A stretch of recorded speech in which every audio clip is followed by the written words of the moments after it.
What's up, guys? I got my maximum of 5 note cards right here, and today I'm going to be presenting to you the topic of cancel culture and the impact it has on society today. Now, when you hear cancel culture, what is the first thing that comes to mind? Exactly, it's a very gray area of understanding. So today I'm going to do my best to give you a full detail of all the complexities of cancel culture and the impact that it has on society. I'm going to open up with a book by Alan Dershowitz. He recently published a book and it's called The Latest Attacks on Free Speech. In his book, he says that when cancel culture focuses solely on publicly shaming somebody and the elimination of that person, place, or thing, instead of legislation or policy, the results are usually remedial. Now, I don't have enough time to give you guys a credibility statement, but I can assure you that I've been on both sides of the spectrum. I've been publicly shamed on Twitter before, and I've also attempted to boycott an organization or disenfranchise them. I'm not proud of it, but I have. It's in our genetic makeup to have these type of feelings that propel such things as cancel culture that we're going to get into much later.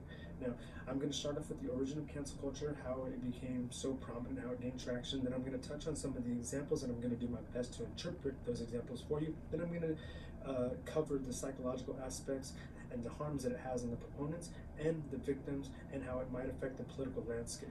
Now, cancel culture is used as a weapon today in society. It's used as a big weapon. People weaponize it all day. And with social media reshaping our society, the opportunity and the platform for cancel culture is huge. Lisa Nakamura, she is a professor at the University of Michigan. She describes cancel culture as this: the boycotting of a celebrity, political figure, sports organization, athlete, or anything of that nature. It could be an institution or organization. And Merriam-Webster from Insider Reporting stated that cancel culture got notable growth in 2016 and 2017 on Black Twitter. Black Twitter is a subculture of Twitter where the Black community focuses on Black interests such as systemic racism, gangs, and violence. Now, this is driven mostly by younger progressives who are seeking to establish a new precedent for the lawless, give the voiceless a voice. The only problem is many times it is unclear, and this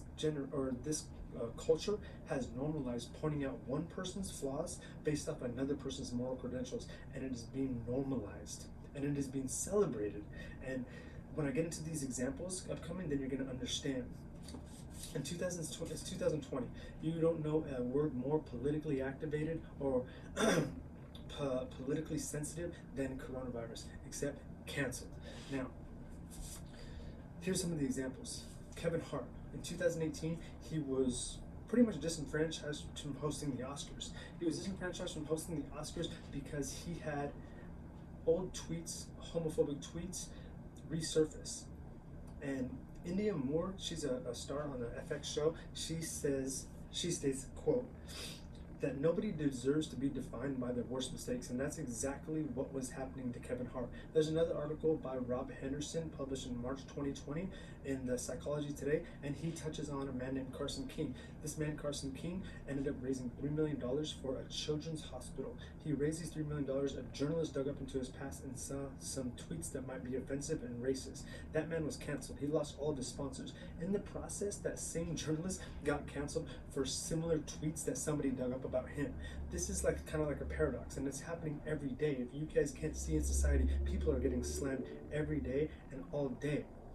Those are the examples. David Lavari ran a study, and he described it a little bit as this to try to nullify it, that as society becomes safer, our definition of harm expands. And that's kind of what's going on. So it could be good, but it could also be bad.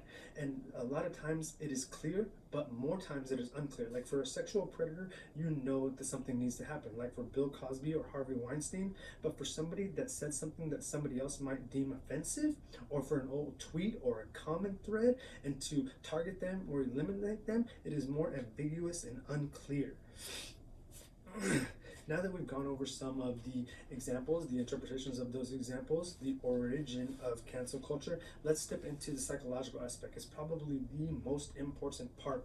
And with it comes moral grandstanding, political disenfranchisement, suppression of free speech, and Politicians and groups of people can use this for political gain. The problem is when you use cancel culture for political gain or any type of gain, and you seek to elevate your social rank based off somebody else's social transgressions, it causes a euphoric, rapid mental reactions in your mind. Like, I'm going to discuss that a little bit later.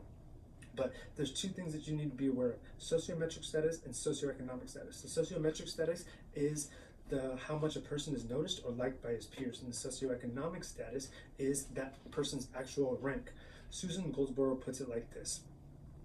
She wrote an article in the Telegraph, and she said that when a person or group fails to dismantle or lack the power to change some type of person, place, or thing, as a last resort, they will refuse to participate. And when you refuse to participate in a sports organization or a political campaign or a private platform, you are creating solidarity with the ideologies of the smaller group, but you're creating division within a nation. So right now, like I said, social media is reshaping society, and it's giving people the opportunity to have the power that they used to not have. And people are in fear of speaking their truth. With cancel culture at a fever pitch and coupled with the lockdown, we have the magnification of people's social transgressions at an all-time high. And this psychologically affects people. Dylan McLean from Pause for Parrots talked about it like this.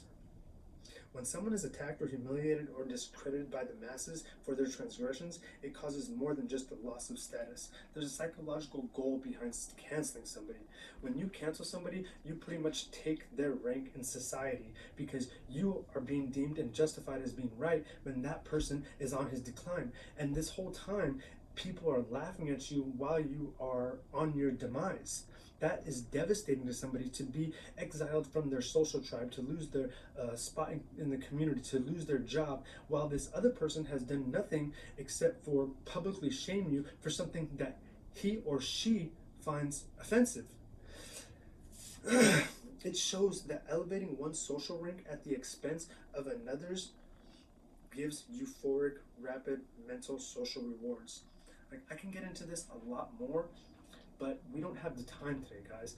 I just pray that if I leave you guys with this, when you see anything that might resemble what I've just said, before you decide to participate and get involved, take a step back and think there's always three sides to a story, and see if you can do something that'll create some real change instead of joining the mob or the masses in cancel culture. It's dangerous, and cancel culture is going nowhere because the effects are too rapid and intensifying, and the gratification is instant gratification, and the harms are too abstract and far down the line to see. So thank you.